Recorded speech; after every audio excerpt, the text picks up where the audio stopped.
इसके साथ ही मैं नेक्स्ट सीए निखिल जौहर को इनवाइट करता हूँ, कुछ टॉपिक्स वो लेंगे, तो कुछ टॉपिक्स को कंटिन्यू करें। Nikhil please come.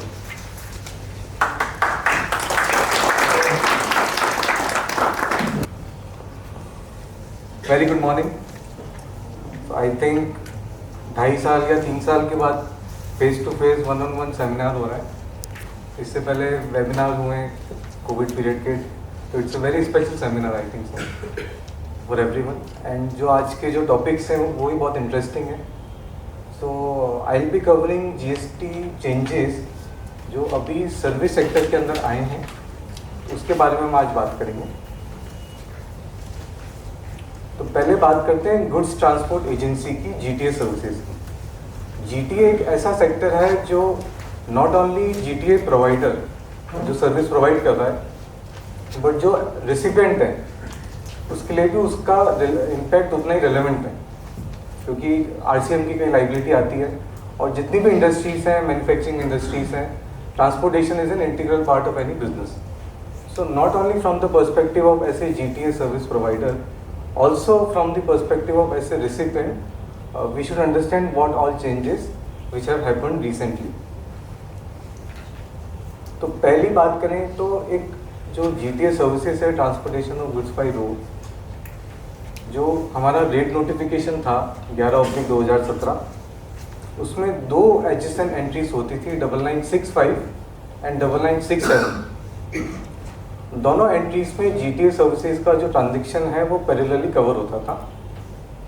5% अगर आरसीएम है और 12% है forward charge. So there were 2 parallel entries creating confusion. So now they have corrected and remove that confusion. और उन्होंने क्या किया, 9967 को कम्प्लीटली वहाँ से जो जीटीए वाली एंट्री है उसको रिमूव कर दिया।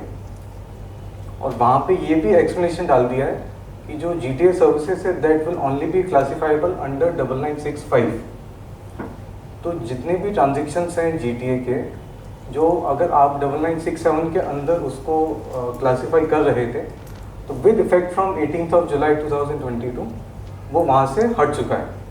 सो नाउ ओनली 9965 और 6 डिजिट की बात करें तो 996511 is only the appropriate classification. And वैसे जब क्लासिफिकेशन स्कीम देखते हैं तो 9965 is only the appropriate classification that covers GTA services, क्योंकि 9965 के अंदर सपोर्टिंग सर्विसेज इन ट्रांसपोर्ट आते हैं, जैसे कि आपका कार्गो हैंडलिंग आ गया, आपका C&F एजेंट आ गया, आपका कस्टम्स आउट एजेंट की सर्विसेज आ गई, और वहाँ पे जो अब टैक्स रेट रहेगी वो 18% रहेगी।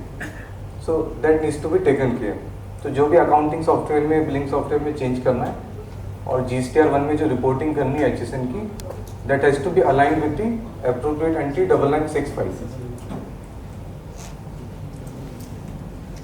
उसके बाद में 2 exemptions होते थे जीटीए के, mostly for local cartage, single consignment and single consign का, जो अप टू 750 और अप टू 1500 की जो लिमिट थी, तो वो एग्जेम्पशन भी उन्होंने रिमूव कर दिया।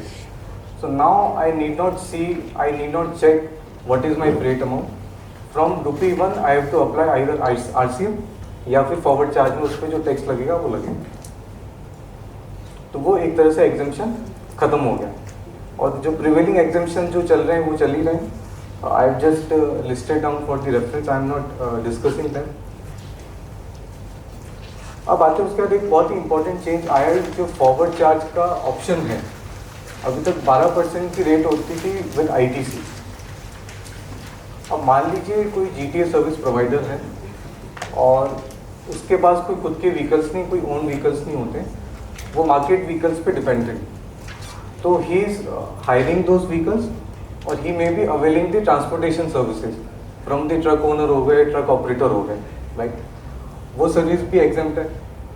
ट्रक ओनर टू जीटीए, चाहे वो ट्रांसपोर्टेशन सर्विस हो चाहे वो हायरिंग की सर्विस हो, दोनों एग्जाम्प्ट है। उस केस में there is no ITC which is available to GTA, right. ऐसा कोई एक्यूमुलेशन ऑफ आईटीसी नहीं होता। उस केस में उन्होंने एक ऑप्शन आपको और दे दिया कि फॉरवर्ड चार्ज के अंदर in addition to 12% with ITC, now you can also charge 5% without ITC. Means आप उसको टैक्स इनवॉइस पे चार्ज कर सकते हैं, कलेक्ट कर सकते हैं, और दैट यू हैव टू पे in cash because you can not claim any ITC. So additional option which is given in the forward charge along with 12%. तो अब एक तरह से 3 ऑप्शन हो गए, एक तो RCM 5%, फॉरवर्ड चार्ज में 5% without ITC and forward charge में 12% विद ITC. अब सर इसमें इंटरेस्टिंग चीज़ यह है कि जब 5% विदाउट ITC का ऑप्शन दे दिया तो क्या मेरे को ऐसे रेसिपिएंट RCM में चले जाना चाहिए या फिर ट्रांसपोर्टर को बोलना चाहिए कि वो फॉरवर्ड चार्ज में पे करें? तो सर उस केस में अगर जहाँ पे ट्रांसपोर्टर ऑर्गेनाइज्ड है और वो रेगुलरली अपने रिटर्न्स फाइल कर रहा है, GSTR 2A 2B में आपका वो ट्रांजेक्शन रिपोर्ट हो रहा है मंथली बेसिस पे, so then you can ask your transporter कि वो फॉरवर्ड चार्ज में कंटिन्यू करें. अदरवाइज इट इज़ एडवाइजेबल कि उसकी जो रिस्पॉन्सिबिलिटी है वो आप ऐसे रेसिपिएंट शिफ्ट करा लें और RCM लाइबिलिटी पे करें ताकि 2A 2B का कोई रिकन्सिलेशन का इशू उसमें नहीं रहेगा. इन एनी केस जो भी टैक्स पे करना है that is the same rate 5%. RCM में भी मेरे को 5% पे करना है और उसका मेरे को ITC मिलता है. अब एक सवाल और आता है यहाँ पे कि जो फाइनेंशियल ईयर है, पूरे फाइनेंशियल ईयर में अब जैसे मेरे पास 2 ऑप्शन आ चुके हैं, एक 5% है और एक 12% है, तो क्या दोनों ऑप्शन में साइमल्टेनियसली अवेल कर सकता हूँ? मैं फॉरवर्ड चार्ज की बात कर रहा हूँ. इन्हें क्या मैं एक ही सप्लायर, एक ही कस्टमर के लिए अवेल कर सकता हूँ या मल्टीपल सप्लाईज के लिए एक सप्लाई पे 5% लगा दूँ, एक सप्लाई पे 12% लगा दूँ? इज दैट टेक्निकली और theoretically possible? Is there any restriction in the notification? So as such, there is no restriction in the notification. That is technically and theoretically possible है. मैं respective supplies पे चाहे within financial year हो, next financial year हो, forward charge का मेरे को option exercise करना है. And whether I am charging 5% or I am charging 12%, I can opt for any option, even in mid of the financial year. But obviously मेरे को जो reversal की requirement है वो fulfill करनी पड़ेगी रूल 42 और 43 की, क्योंकि जब 5% विदाउट ITC की हम बात करते हैं so that is automatically added into my value of exempt supply और वहाँ पे मेरे को कॉमन ITC रिवर्सल की बात आ जाएगी. So definitely theoretically possible but practically I have to see the cost benefit analysis कि मैं वो कर सकता हूँ नहीं कर सकता हूँ. ऑप्शन एक्सरसाइज करना है वो फॉरवर्ड चार्ज का है. बिल्कुल. अब मैं 5% जैसे आप टेक्सटाइल वाले सब परिचित है, नोटिफिकेशन और 29 और 30 में उसके अंदर ये था कि आप 2 सप्लाई तो कर सकते हैं 29 में टैक्स में और साथ ही साथ 3 सप्लाई ऐसे भी कर रहे हैं जिसमें मैं क्रेडिट नहीं लूंगा और एग्जेम्पशन में कर रहा हूँ. सो 5% 12% में ट्रांसपोर्टर के पास यही चॉइस है कि एक क्लाइंट मेरा है उस पर मैं 5% पे जा रहा हूँ, एक क्लाइंट मेरा है मैं 12% पे जा रहा हूँ. इंटरमीडिएट लॉ प्रोहिबिट नहीं कर रहा है, उसकी अकाउंटिंग जरूर उलझेगी. सो लेकिन ये नई चीज है कि 5 और 12 में ऐसा नहीं कि 5 ले लिया साल भर 5 में रहना है, 12 ले लिया साल भर 12 में लेना है. इंटरमीडिएट वो चेंज कर सकता है, लॉ में रेस्ट्रिक्शन नहीं है. और दूसरी चीज ये जरूर आ गई कि 5% में फॉरवर्ड चार्ज भी आ गया तो आपके जो बड़े ट्रांसपोर्टर हैं दूसरे हैं वहाँ नेचुरली आप अब अपना बर्डन शिफ्ट कर सकते हैं. ये पॉसिबिलिटी में आ तो गए. करेक्ट. लेकिन ऑफ कोर्स जो रिकंसिलिएशन बर्डन कम्स, लेकिन अभी भी रिवर्स चार्ज में भी एक प्रॉब्लम है कि आपका GSTR 1 वहां से भरना चाहिए. ट्रांसपोर्टर से रजिस्टर्ड है तो रिवर्स चार्ज में ट्रांसपोर्टर रजिस्टर्ड है तो उसको GSTR 1 भरना चाहिए. उस GSTR 1 का भी रिकंसिलिएशन की जरूरत है क्रेडिट लेने के लिए कहीं कहीं, तो वो प्रॉब्लम खत्म भी होती है अपनी. दोनों चीज है. तो हर जना अपना अपना सिचुएशन कर सकता है कि 5% में भी चेंज होना है या नहीं होना है, पर ये चॉइस तो है. Correct. So moving ahead with another change which is also very important कि पहले जो फॉरवर्ड चार्ज का ऑप्शन आया था अगस्त 2017 में फर्स्ट टाइम इंट्रोड्यूस हुआ था, तो वहाँ पे जब हम एंट्री देखते हैं तो वहाँ पे ये था कि मैं mid of the financial year में भी RCM से फॉरवर्ड चार्ज में शिफ्ट कर सकता हूँ. और एक बार अगर मैं फॉरवर्ड चार्ज में शिफ्ट कर दिया then there will I have to be in forward charge regularly. Means वो फाइनेंशियल ईयर का भी वहाँ पर कोई ऑप्शन आपको नहीं दिया था. और तो लॉजिकली उसका मीनिंग ये निकलता है कि एटलीस्ट नेक्स्ट फाइनेंशियल ईयर में शिफ्ट करने की पोजीशन में होना चाहिए. But there was a ambiguity in that provision. उसको भी एक तरह से उन्होंने करेक्शन कर दिया उसमें और क्लैरिफाई करके उन्होंने ये कह दिया है कि अब एवरी फाइनेंशियल ईयर आपको अगर फॉरवर्ड चार्ज में रहना है या RCM से फॉरवर्ड चार्ज में शिफ्ट होना है तो आपको वो ऑप्शन एक्सरसाइज करना पड़ेगा. एंड फॉर एग्जांपल अभी हम 22-23 की बात कर रहे हैं, तो अगर नेक्स्ट फाइनेंशियल ईयर में अगर आपको फॉरवर्ड चार्ज में ऑप्ट करना है या कंटिन्यू करना है तो बाई 15 ऑफ द मार्च 2023 मेरे को वो ऑप्शन अवेल करना पड़ेगा फॉर नेक्स्ट फाइनेंशियल ईयर। और इस करंट फाइनेंशियल ईयर के लिए जो ट्रांजिशनल पीरियड है, क्योंकि अभी तक ऐसा कोई प्रोविज़न था नहीं, अभी ऐसा कोई ऑप्शन एक्सरसाइज करने की कोई बात थी नहीं कि मेरे को कोई प्रिस्क्राइब फॉर्म था या प्रिस्क्राइब मैकेनिज्म था जिसके अंदर मेरे को कोई लेटर देना है डिपार्टमेंट को, जो practically we are submitting the letter to the department on conservative side. पर अब वहाँ पे उन्होंने एक प्रिस्क्राइब मैकेनिज्म के तौर पे एक फॉर्म इंट्रोड्यूस कर दिया है। उस फॉर्म के अंदर आपको वो ऑप्शन एक्सरसाइज करना पड़ेगा and that has to be acknowledge by the department. So for financial year 22-23 by 16 of August 2022 की डेट थी, जब तक मेरे को अगर फॉरवर्ड चार्ज में या तो मैं ऑलरेडी कंटिन्यू हूँ या आरसीएम से फॉरवर्ड चार्ज में मेरे को शिफ्ट करना है, तो वो मेरे को अवेल करना था, मेरे को वो सबमिशन फाइल करना था। फिर बात आएगी कि फाइल कैसे करना था, तो पोर्टल पे ऐसे कोई फैसिलिटी अवेलेबल नहीं थी। Notification is also silent on the mode of submission, so naturally I have to submit physically and obtain the acknowledgement from the department.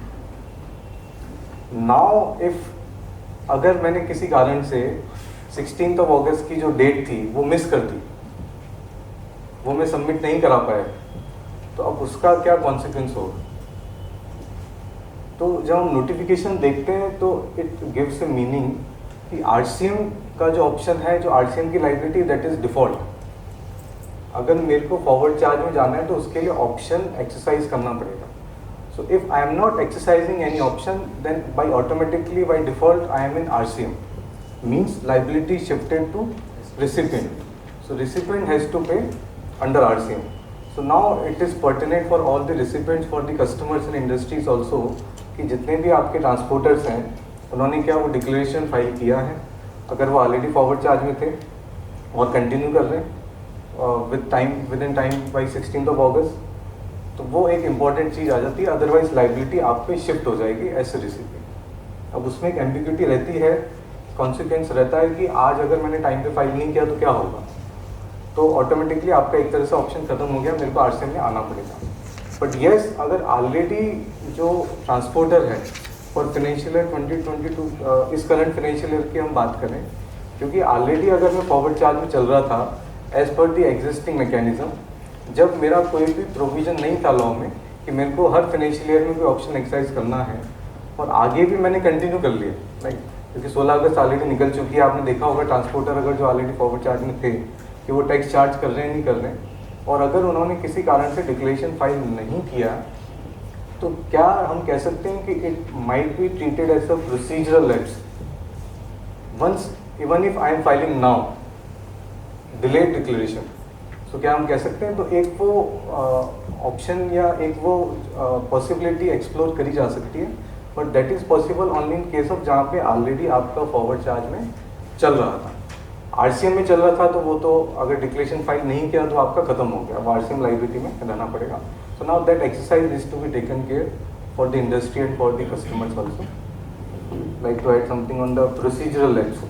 हाँ बिल्कुल, बहुत बेसिकली जो ये चेंज है ये सबको नोट ही करना चाहिए, क्योंकि इसका इफेक्ट क्या है, ये तो एक तो बात होगी इस अगस्त में एक्सरसाइज किया, एक वापस आने वाला है कॉल आपके पास मार्च में 15 मार्च में। सपोज वो 15 मार्च फॉलो नहीं करता तो 1 अप्रैल से क्या हो गया, वापस आरसीएम आ गया।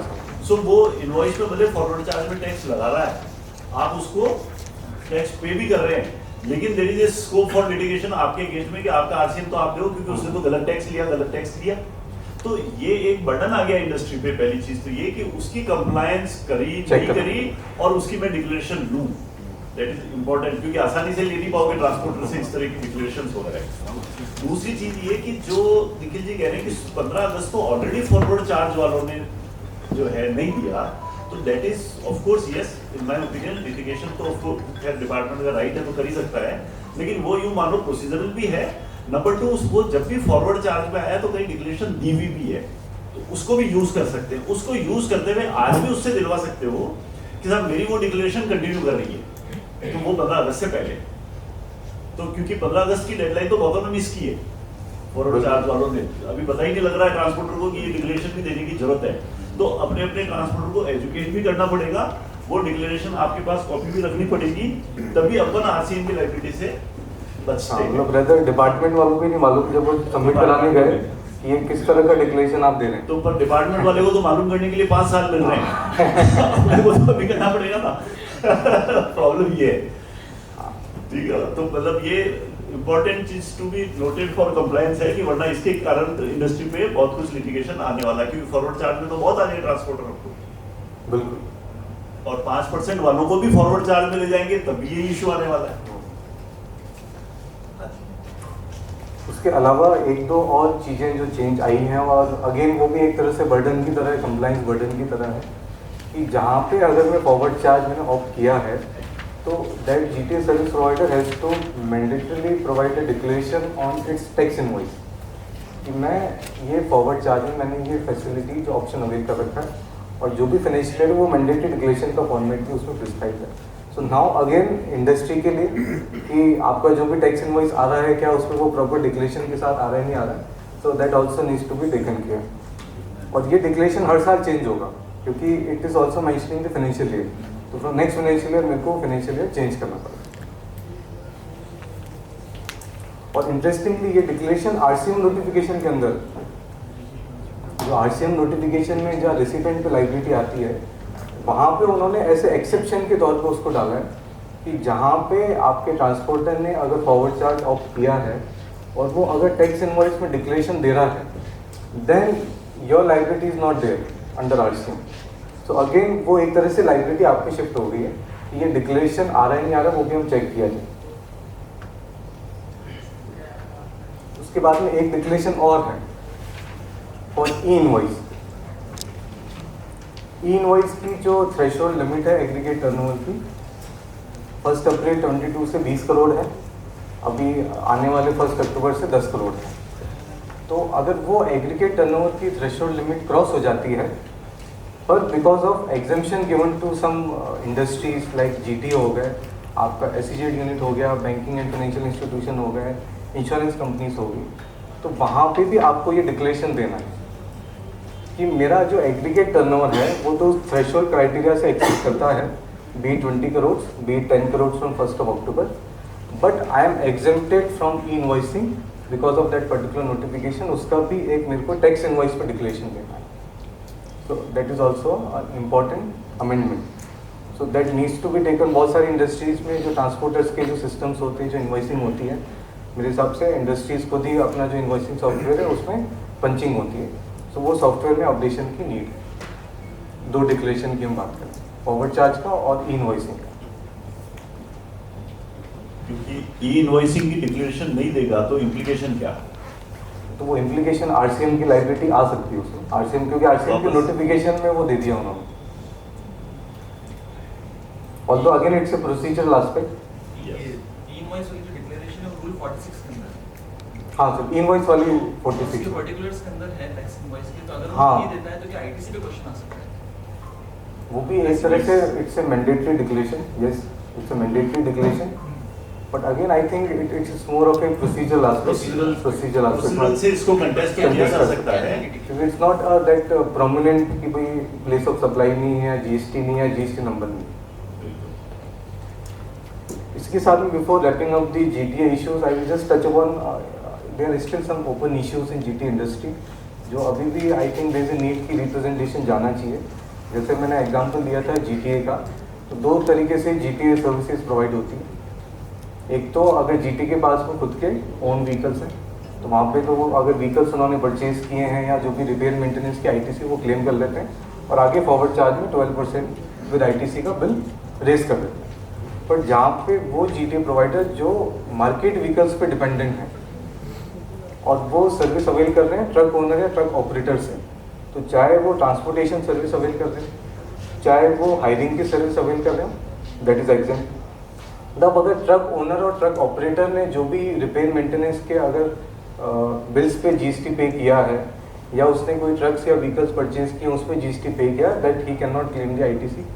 सो एक तरह से ये जो आईटीसी की चेन वहाँ पे ब्रेक हो रही है इन दैट पर्टिकुलर इंडस्ट्री जहाँ पे अगर GTA is dependent on the market vehicle.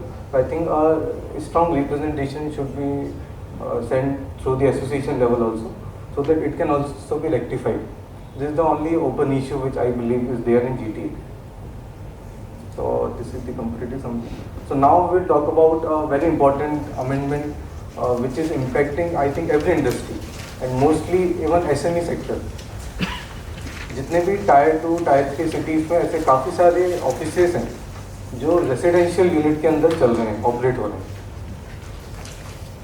तो अब उन्होंने क्या कर दिया, एक रेसिडेंशियल ड्वेलिंग का जो रेंटिंग था उसकी एग्जेम्पशन एंट्री थी. So that exemption was available if I am providing service of renting of residential dwelling for use as a residence. तो वो exemption was available. But if that was being used for office purposes, for guest house purposes, or for any commercial purposes, तो वहाँ पे GST की liability आती थी और वो फॉरवर्ड चार्ज में आती थी क्योंकि RCM की कोई लाइबिलिटी उस टाइम नहीं थी. तो now what they have amended that particular exemption entry, उसका एक एक्सेप्शन उन्होंने उसमें डाल दिया कि अगर ये renting of residential dwelling is being provided to the registered person irrespective of use, so that is now taxable because that is not exempted. So कोई भी रेंटिंग, अगर हम एग्जांपल के तौर पे बात करें, अगर आपका कोई भी रेसिडेंशियल ड्वेलिंग है जहाँ पे आप हो सकता है आपका कोई गेस्ट हाउस चल रहा हो या कंपनी ने डायरेक्टर्स के लिए, स्टाफ के लिए अगर या लेबर के लिए कोई रेसिडेंशियल क्वार्टर्स रेंट पे ले रखे हैं, या हो सकता है कोई छोटा वेयर हाउस, छोटा ऑफिस चल रहा हो, तो वहाँ पे this particular entry is now impacting and वो लाइबिलिटी शिफ्ट कर दी है रेसिडेंट पे as a registered person. So now RCM liability is there, I have to pay under RCM at the rate of 18%. Although जो rate notification में कोई specific amendment नहीं किया है, तो जो भी रिलेवेंट एंट्री थी रेंटिंग ऑफ इमोर प्रॉपर्टी की, वो यहाँ पे अप्लाई होती है 9972 में. तो that rate is 18%. Interestingly hotels के अंदर आपके अभी भी 12% की रेट चल रही है अप टू 7500, और यहाँ पे रेंटिंग ऑफ रेसिडेंशियल ड्वेलिंग जो टैक्स की रेट है वो 18% होगी.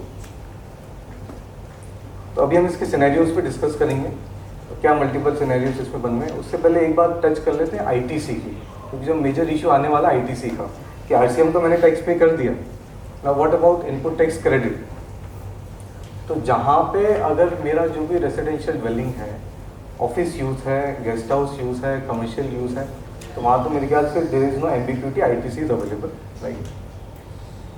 एक डिस्प्यूट आ सकता है जहाँ पे अगर वो रेसिडेंशियल क्वार्टर है वो डायरेक्टर्स, एम्प्लॉयज़ या लेबर के रहने के लिए यूज़ हो रहा है फॉर रेसिडेंशियल पर्पजेस, तो वहाँ पे ITC की का क्या होगा.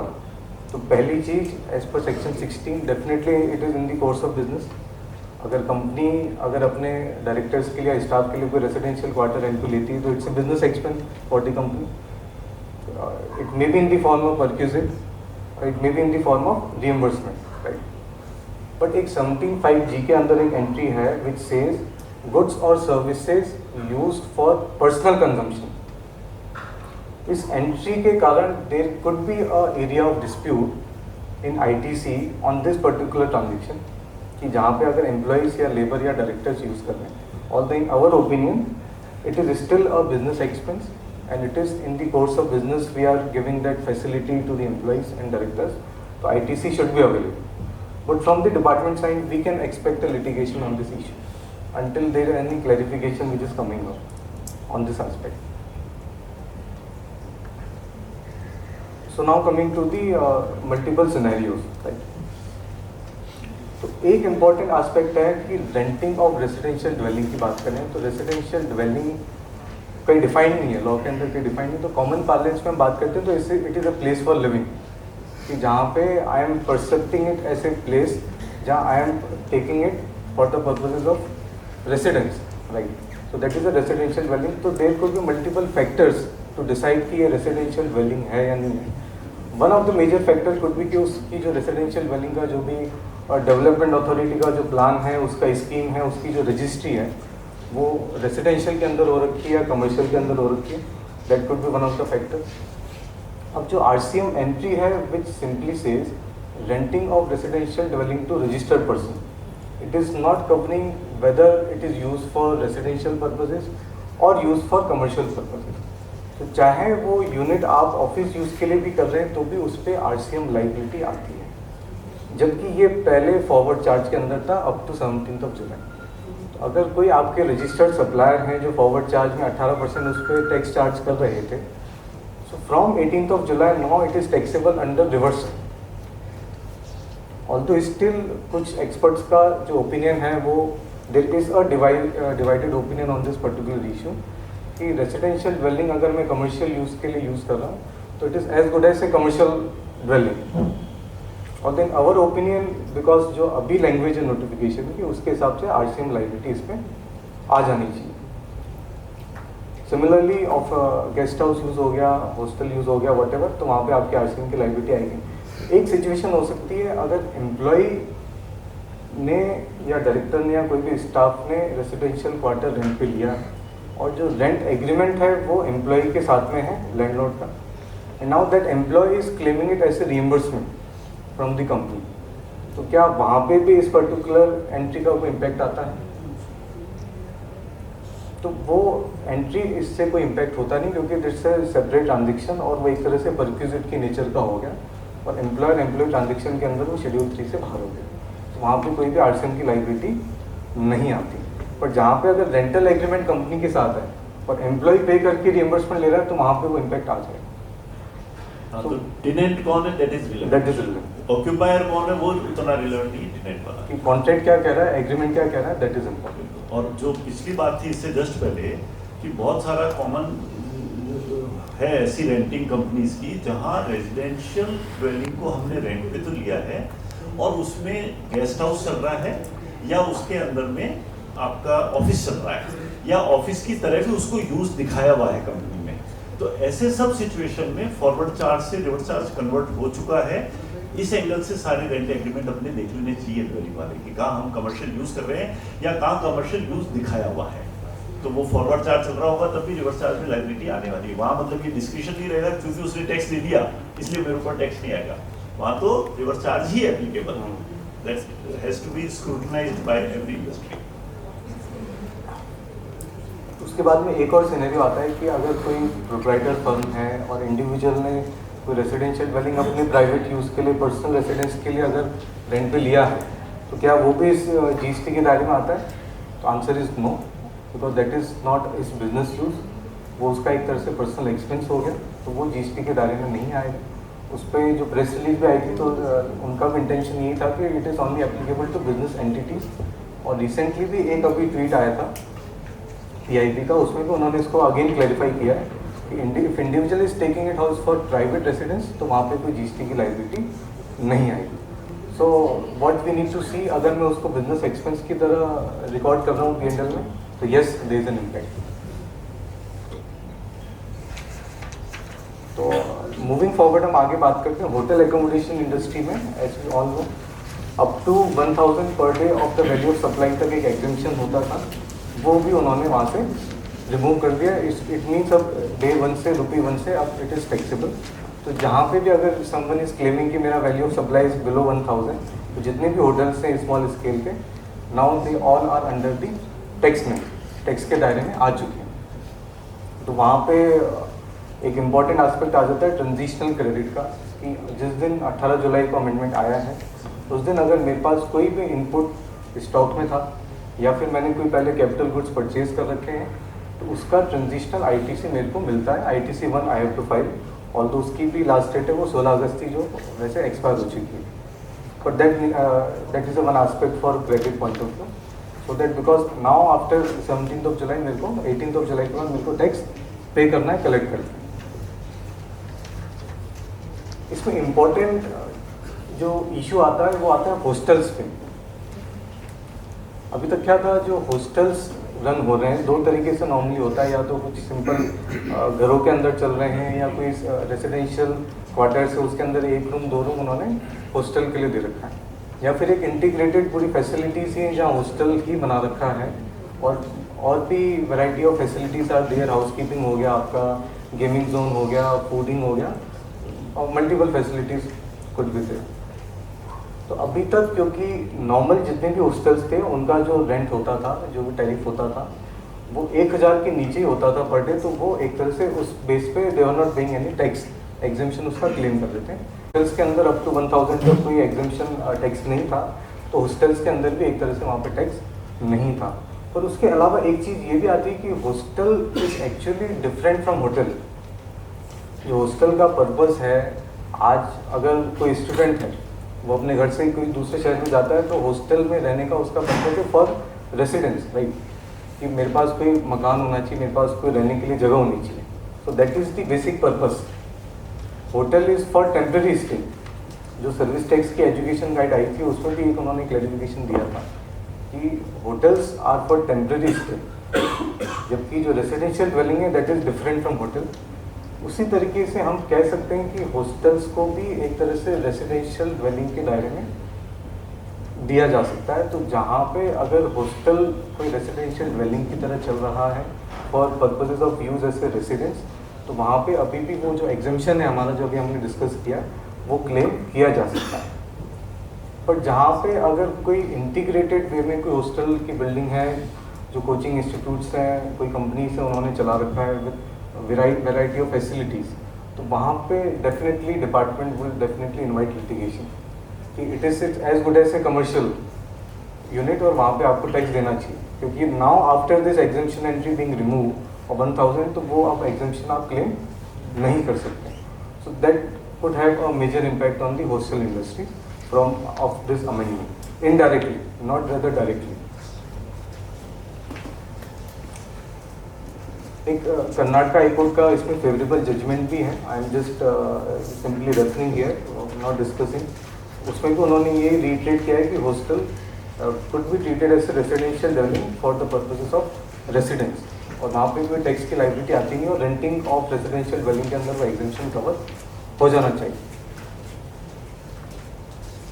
उसके बाद में renting of goods carriage vehicle में एक छोटा सा अमेंडमेंट किया उन्होंने, जहाँ पे अगर विद फ्यूल आप रेंटिंग दे रहे हैं, जो कंसिडरेशन का पार्ट है, वहाँ पे जो टैक्स रेट है वो 18% से होकर 12% कर दी। It is we are talking about the transport vehicle. Then कुछ क्लैरिफिकेशन भी आए हैं। क्लैरिफिकेशन में उन्होंने ये बेसिकली क्लैरिफाई किया है कि transportation service and renting is different. तो आपके जितने भी अरेंजमेंट हैं ट्रांसपोर्टर्स के साथ में, जहाँ पे अगर आप ट्रांसपोर्ट व्हीकल हायर पे ले रहे हैं या आपने ट्रांसपोर्टेशन के तौर पे लिया है, तो वो कॉन्ट्रैक्ट्स हमें रिव्यू कर लेने चाहिए इन व्यू ऑफ दिस क्लैरिफिकेशन।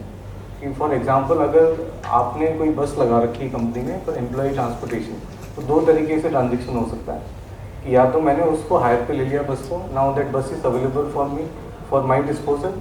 अब उसके 4 ट्रिप्स भी हो सकते हैं, दिन में 8 भी हो सकते हैं, 10 भी हो सकते हैं, that is available with me, may be for a day, may be for a week और मे बी फॉर 15 days और 1 महीना। So that is in the nature of renting. और जहाँ पे there are scheduled trips, fixed trips हैं कि मेरे को सुबह 2 ट्रिप्स होंगे, शाम को 2 ट्रिप्स होंगे, उसके लिए आपसे ऐसे ट्रांसपोर्टेशन सर्विस अवेल करनी।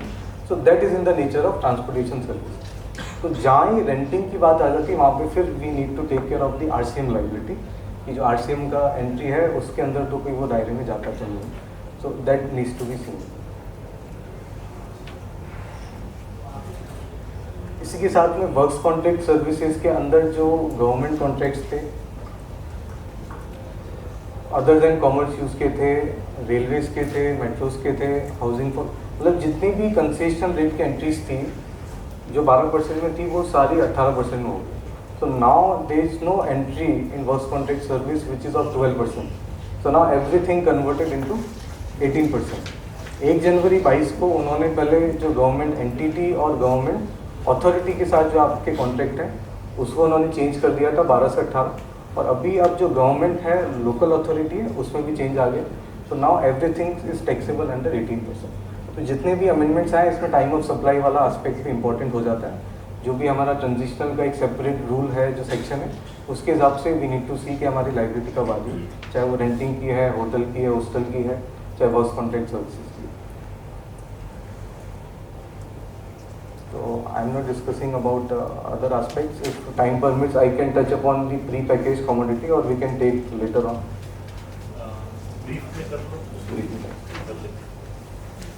There are a couple of other changes also, which is part of the presentation. तो जीएसटी एप्लीकेबिलिटी ये एक मेजर चेंज आया स्पेसिफाइड फूड इंडस्ट्रीज के लिए।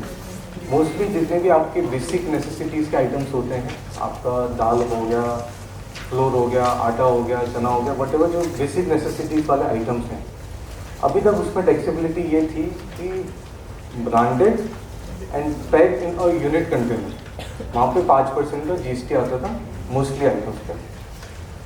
अब तो स्कीम को ही उन्होंने पूरा रिवाइज कर दिया।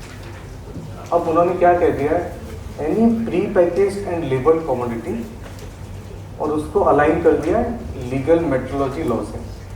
तब उसके हिसाब से अगर आपका जो भी आइटम है, जो प्रोडक्ट है, अगर आप वो प्री पैकेज फॉर्म के अंदर बेच रहे हैं with certain conditions aligned with legal metrology law, तो वहाँ पे आपका 5% टैक्स आता है। सो नाउ ब्रांडेड है, अनब्रांडेड है, नॉट रिलेवेंट। जो आपका एनफोर्सेबल राइट होता था ब्रांड पे, दैट इज़ नॉट रिलेवेंट। वही तरह से उस स्कीम को हटा दिया, नई स्कीम आ गई। तो अब यहाँ पे रिलेवेंट ये है कि प्री पैकेज्ड और लेबल्ड कमोडिटी का मतलब क्या है। सर, प्री पैकेज्ड और लेबल्ड कमोडिटी डिफाइंड है नोटिफिकेशन के अंदर, which says any commodity which is pre packaged and defined in legal metrology law. तो now we need to refer to legal metrology law. Plus अगर ऐसा package जिस पे legal metrology law के हिसाब से कोई डिक्लेरेशन इज मैंडेटरी, राइट, तो वो ही आपका प्री पैकेज के अंदर आएगा। इसका मतलब क्या हो गया, पहली चीज़ pre package and labelled, it should fall under the definition under legal metrology, plus it has a mandatory declaration as per the legal metrology law, तो ही आपका प्री पैकेज और लेबल्ड कम्युनिटी के अंदर आएगा, जहाँ पे 5% की जीएसटी बात हो। तो अब डेफिनेशन क्या है, डेफिनेशन सिंपली ये कहती है कि प्री पैकेज का मतलब होगा कि without the presence of buyer, अगर ऑलरेडी मैंने उस पैकेज को प्री पैकेट करके प्री डिटरमाइंड क्वांटिटी में पैकेज करके डिस्प्ले में रखा हुआ है।